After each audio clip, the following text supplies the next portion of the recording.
नमस्ते। एक सच जो शायद आपको किसी ने क्लियरली नहीं बताया, आपका बॉडी हर रात खुद को हील करता है, और वो भी जब आप सो रहे होते हो तब। पर सवाल ये है कि क्या सिर्फ सोना ही काफी है या सही तरीके से सोना जरूरी है?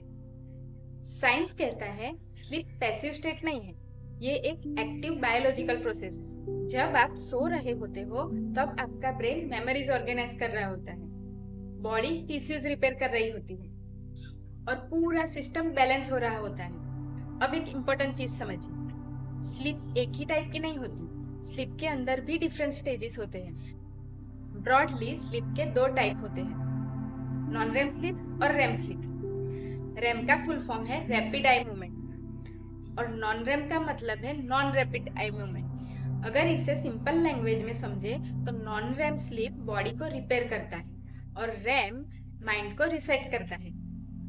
नॉन रेम स्लीप के 3 स्टेजेस होते हैं। पहला स्टेज है लाइट स्लीप, जहां आप जाग और नींद के बीच में होते हो।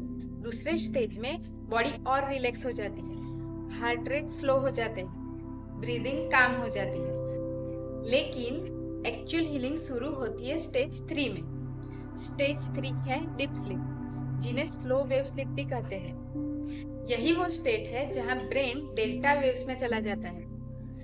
इस स्टेज में बॉडी टिश्यूज रिपेयर होते हैं और मसल को रिकवर करते हैं, ग्रोथ हार्मोन रिलीज होता है और इम्यूनिटी स्ट्रांग होती है। इसे सिंपल लाइन में कहे तो डीप स्लीप मतलब हीलिंग मोड। इसके बाद आती है रेम स्लीप। इस स्टेज में बॉडी रेस्ट में होती है पर ब्रेन एक्टिव हो जाता है। यही वो फेज है जहां ड्रीम्स आते हैं।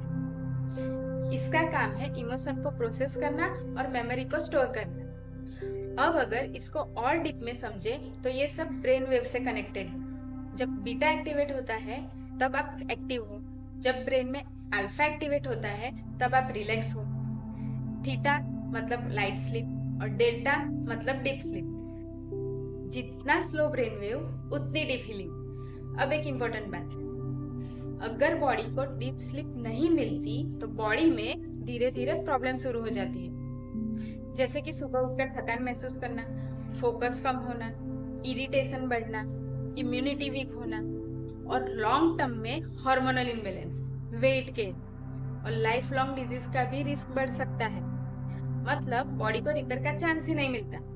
अब एक बहुत कॉमन कंफ्यूजन है, कई लोग बोलते हैं 3 से 4 घंटे की स्लीप काफी होती है, पर रियलिटी क्या है?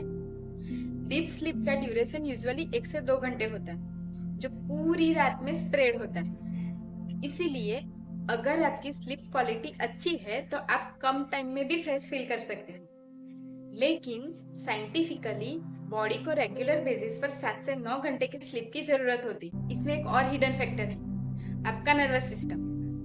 बॉडी के 2 मोड्स होते हैं, पैरासिम्पैथेटिक नर्वस सिस्टम और सिंपैथेटिक नर्वस सिस्टम।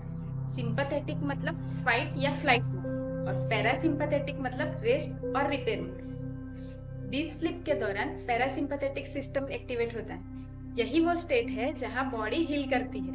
अब अगर इसको एंशिएंट पर्सपेक्टिव से देखें, योग में एक कॉन्सेप्ट आता है योग निद्रा, जिसमें बॉडी सो रही होती है पर एक शटल अवेयरनेस बनी रहती है। इस स्टेट में माइंड क्वाइट हो जाता है और बॉडी अपने आप को हील करती है, और इसे ही कहते हैं चेतना। इसलिए एक सिंपल ऑब्जर्वेशन, जब माइंड काम होता है तो नींद डीप होती है और जब माइंड हैवी होता है तो स्लीप आती है, पर हीलिंग नहीं होती।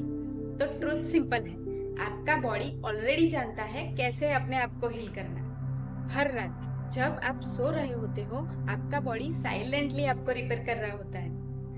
बस एक चीज याद रखिए, आपको हीलिंग सीखने की जरूरत नहीं है, आपको बस उस प्रोसेस को डिस्टर्ब नहीं करना है। तो स्लीप को इग्नोर मत करो, क्योंकि ये सिर्फ नींद नहीं है, ये आपका डेली हीलिंग रिचुअल है। तो आज रात ऑब्जर्व जरूर करिएगा आपका बॉडी कैसे आपको साइलेंटली हील कर रहा है। और अगर आपको ऐसे ही डीप टॉपिक्स पसंद है तो आप इस जर्नी का पार्ट बन सकते हो। धन्यवाद।